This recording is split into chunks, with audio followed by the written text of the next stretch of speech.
requesting Sukumar Garu to please speak. First of all నేను America ప్రేక్షకులకు thanks చెప్పాలి. నా వన్ అనే సినిమా ఇక్కడ గనక వన్ నేను ఒక్కడనే కలెక్ట్ చేసి ఉండకపోతే ఇక్కడ నాకు ఇంకో సినిమా ఉండేది కాదు. ఆ విషయంలో మీరు చాలా హెల్ప్ చేశారు. Thank you so much. ఈ సినిమా సంబంధించి ముందు దిల్ రాజు గురించి చెప్పాలి. నాతో మొట్టమొదటి సినిమా తీయడానికి ఇప్పుడంటే డైరెక్టర్స్ అందరికీ చాలా అవకాశాలు వస్తున్నాయి. అప్పుడు కొత్త డైరెక్టర్కి అవకాశం ఇవ్వాలంటే చాలా డౌట్ పడేవాళ్ళు. అలాంటి టైంలో నాకు సినిమా ఇచ్చి నాకు నిలబడినందుకు థ్యాంక్ యూ సో మచ్. పాత మాట అనగాని ఎంత చేసినా ఆయన రుణం తీర్చుకోలేను ఈ జన్మలో నేను. థ్యాంక్ యూ సో మచ్ రాజు గారు, లవ్ యూ. శంకర్ గారు సార్, మీరు నాకు మొట్టమొదటి ఫిల్మ్ఫేర్ అవార్డు ఇచ్చారు. నాకు మీరు, నేను ఫస్ట్ తీసుకున్న ఫిల్మ్ఫేర్ అవార్డు మీరే. మీ సినిమాలు చూస్తూ పెరిగాం. అంటే నేను ఎప్పుడు తెలుగులో చిరంజీవి గారు ఎప్పుడైనా శంకర్తో ఎందుకు సినిమా చేయరు అసిస్టెంట్ డైరెక్టర్ ఉన్నప్పుడు, నేను అసిస్టెంట్ డైరెక్టర్ ఉన్నప్పుడు నేను చిరంజీవి గారు పెద్ద ఫ్యాన్ని. అప్పుడు ఏంటి శంకర్ గారు ఒక సినిమా చేయొచ్చు కదా తెలుగులో, చిరంజీవి గారు చేయొచ్చు కదా అని మేము ఎప్పుడు ట్రై చేస్తుండేవాళ్ళం. ఎప్పుడు అవుతుందో ఆలోచించేవాళ్ళం. అలా ఒక్కసారి నాకు చరణ్ తెలుసా శంకర్ గారితో సినిమా చేస్తాను చెప్పగానే మేము ఎంత ఆనందపడి గంతులేసామో మీకు తెలియదు. నాకు తెలిసి ఆ న్యూస్ మొట్టమొదటి నాకే చెప్పాడేమో చరణ్, నాకు తెలిసి.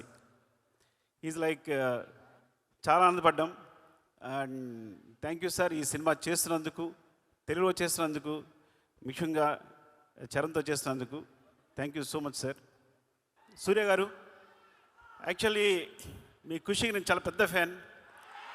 ముందు అంటే నేను పెద్దగా అసిస్టెంట్ డైరెక్టర్గా పెద్ద సినిమాలు చేయలేదు. రైటర్గా వచ్చి డైరెక్టర్గా అయిపోయాను. సో నేను ఒక 2-3 సినిమాలు పెట్టుకున్నా డైరెక్టర్ అవడానికి. ఏంటి, ఏ సీన్ ఎలా తీయాలని. అందులో అప్పుడు సీడీలో మీ ఖుషి ఒకటి ముందుకి వెనక్కి వెళ్తూ ఉండేది, ఏ సీన్ ఎలా తీశారని చెప్పి. Thank you so much for teaching మీ. మా ఊరమ్మ అంజలి అండ్ ఈ సినిమాలు చాలా బాగా చేశారు. Thank you Thaman. నేను కొంచెం క్లిష్ట పరిస్థితిలో ఉన్నప్పుడు, ప్రాబ్లం ఉన్నప్పుడు ముందుకు వచ్చావు. నేను యూజ్ చేసుకోలేకపోయాను, కానీ నేను రెడీగా ఉన్నాను చేయడానికి. తను వచ్చాడు, ముందుకు వచ్చాడు.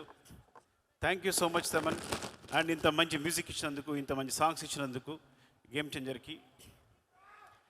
అండ్ చరణ్ డార్లింగ్, ఎవరికి తెలియదు, నేను ప్రతి హీరోని సినిమా చేసినప్పుడు చాలా ప్రేమిస్తాను. ఆ సినిమా చేస్తాను బికాస్ ఒక సినిమా చేసినప్పుడు మా అనుబంధం 1 year 2 years ఉంటుంది. నాతో సినిమా చేసినప్పుడు 2-3 years ఉంటుంది. కానీ ఎప్పుడు సినిమా అయిపోయినా నేను ఎవరితోనూ కనెక్ట్ అయి ఉండను. రంగస్థలం అయిపోయినా కూడా అనుబంధం అలాగే కొనసాగిన ఒకే ఒక hero Charan. He's my brother. I love him more than anything. ఆ విషయం ఎప్పుడు మేము కాపాడుకుని వచ్చాగానే టెలింగ్ ద స్టేజ్. యాక్చువల్లీ నాకు చాలా ఇష్టం. మేము ఎప్పుడు కలుస్తూనే ఉంటాం, మాట్లాడుకుంటూ ఉంటాం, ప్రతిదీ డిస్కస్ చేస్తూనే ఉంటాం. అన్నిటికన్నా ఇంపార్టెంట్, మీకు ఒక రహస్యం చెప్పాలి. చిరంజీవి సార్తో కలిసి నేను ఈ సినిమా చూశాను, game changer. So first review నేనే ఇస్తాను మీకు. First half awesome, interval black-buster, మీరు నమ్మండి.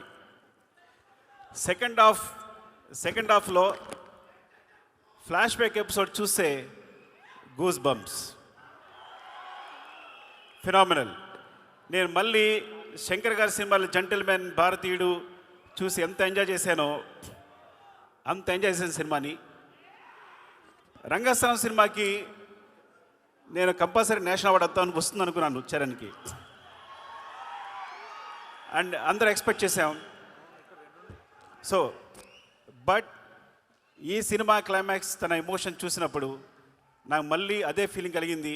యాక్చువల్లీ మోర్ దెన్ తను ఎంత బాగా చేశాడు అంటే definitely he will get the national award for this performance క్లైమాక్స్కి.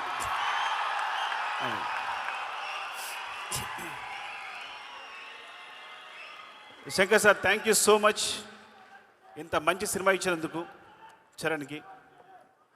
And love you all. ఎవరైనా మర్చిపోతే ఏమనుకోకండి. And thank you so much for your love.